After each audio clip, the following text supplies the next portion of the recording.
Assalomu alaykum do'stlar. Bugungi biz sizlar bilan o'tgan darsimiz mavzusi ratsional sonlarni ko'paytirish. Bu dars hech qanday bir qiyin emas. Bu dars faqatla bundaq narsaga e'tibor berish kerak. Qoida bo'yicha ikki salbiy sonning ko'paytirishi ijobiy son deydi. Demak, ikki salbiy sonni ko'paytsak ijobiy son chiqadi. Endi tamg'iri har turli ikki sonning ko'paytirishi bu bize salbiy son.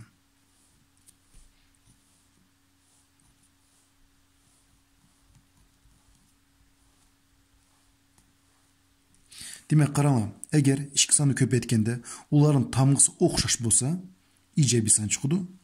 Agar ikki sonni ko'paytganda ularning tamg'isi har xil bo'lsa, o'chadi bizning javobimiz salbiy son chiqadi. Aytaylik. 2 ni ko'paytimiz -3 ga bo'ldi -6. Chunki birisi ijobiy son, birisi salbiy son.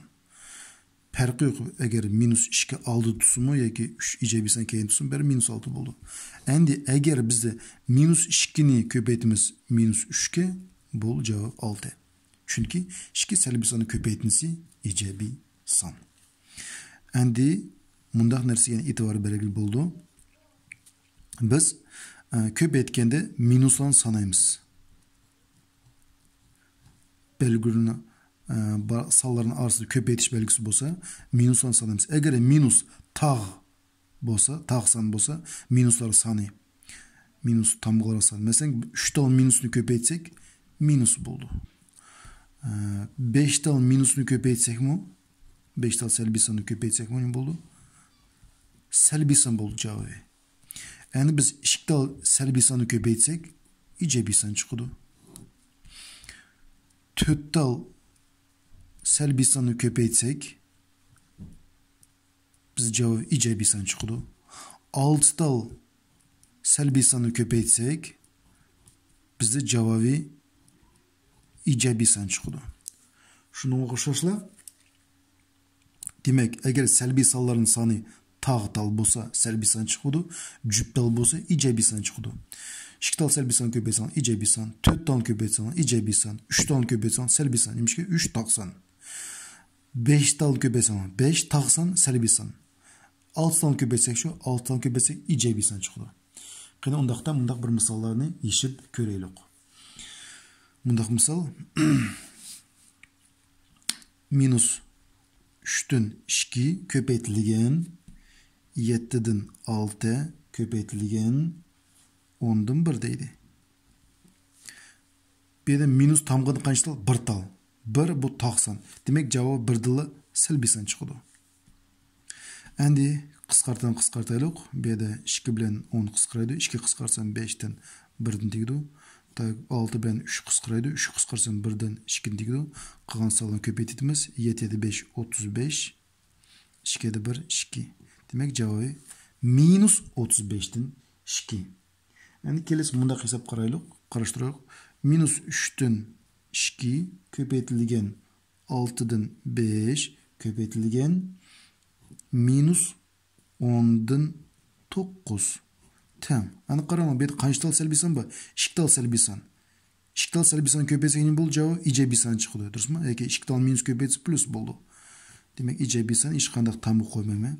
Endi 2 bilan 6 ni qisqartma 3 dan tegdi 1 dan, 5 bilan 10 qisqaradi 2 dan 1 dan, 3 bilan 9 bilan 3 qisqaradi 1 3. Bu 3 bilan bu 3 qisqaradi 1. Demak, javob 2 dan 1.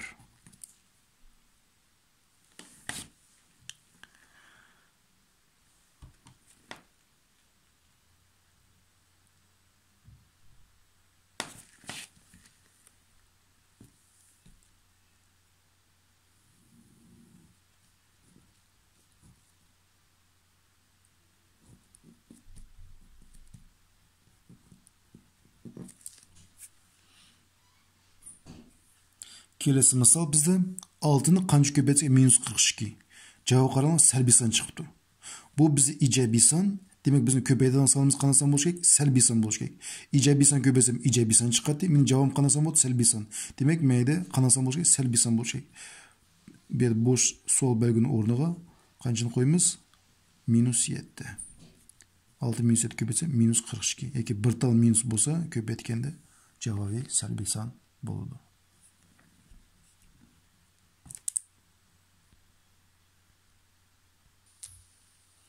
Kelesi bizim mundaq misal deydi. 3 tal sanını köpeytmesini 0 bilen silishtirma deydi. Bu yerda köpeytishning hech bir hajati yo'q. Faqat minusdan sanaymiz qarang. 1 minus, 2 minus, 3 minus. 3 tal salbiy sanni köpeytsek qanaqa san chiqadi? Salbiy san chiqadi. Yani salbiy san bilan 0 ni silishtiramiz. 0 har qanday salbiy sandan cho'ng. Demak, bu yulduz uchun o'rniga 0 taraf qarab cho'ng degan belgini qo'yamiz. Bir köpeytib avara bo'lmanglar. Kelesi misalımız minus 5'in kvadratı ve minus 5'in 5 terçi. Siliştiriş gerek bir mi? Siliştiriş gerek. Siliştirme deydi. Ana qaranglar, bu yerda köpeytib minus 5'in öz-özgü işiqeti minus 5'in 5 qilib köpeytishning hojati yo'q.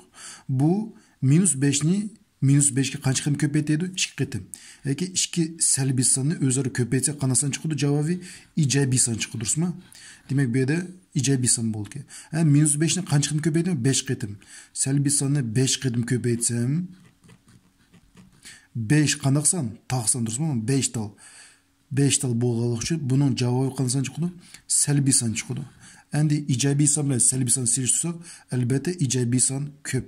Demak, minus 5'ning kvadrati minus 5'dan 5 darajasi qaraganda albatta ko'p. Sebab minusni 5 qitim ko'paytsak minus chiqadi. Minusni 2 qitim ko'paytsak plus chiqadi. Ijobiy san salbiy sandan cho'ng.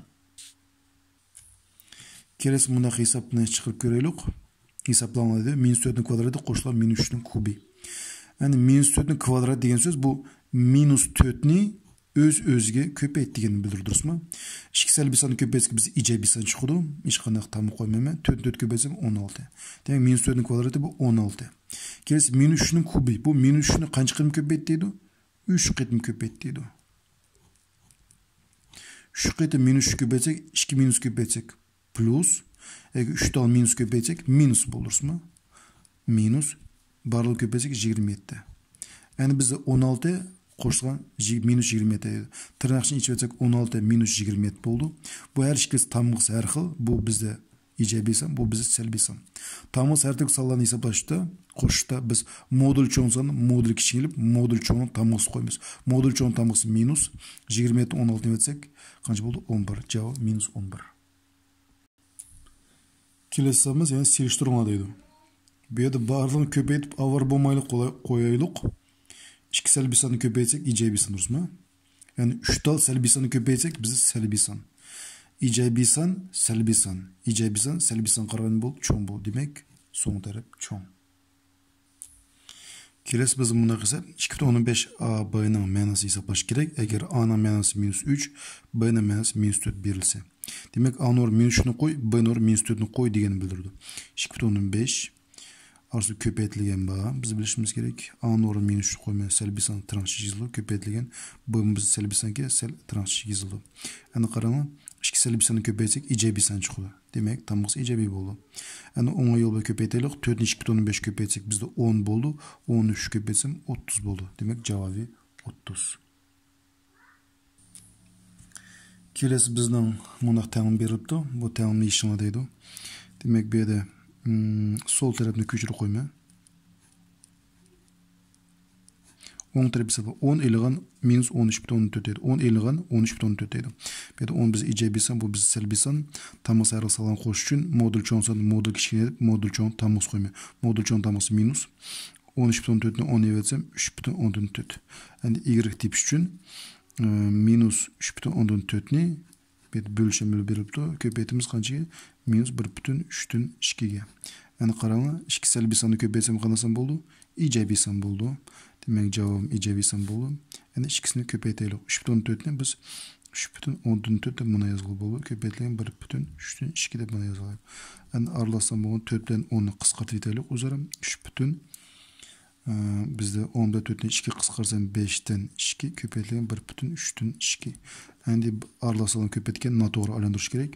5 o'z pech ko'chirma 3 7 5 15 2 ni qo'shsam 17. Köpeytilgan 1 7 3 mahajiyaki o'z pech ko'chirib qo'yamiz. Qaranglar. Bu yerda 5 nim ko'chirdim mana. 3 nim ko'chirdim 1 7 3 3 3 ni qo'shsam 5. Endi 5 ile 5 o'zaro qisqarib javobi 3'tün 17 yoki bu 5,3'tün 2. 17'ni 3'e bölsem 5,3'tün 2. Şuna bugungi bizning darsimiz oyoqlashdi. Barlig'ingizga diqqatingizga ko'p rahmat.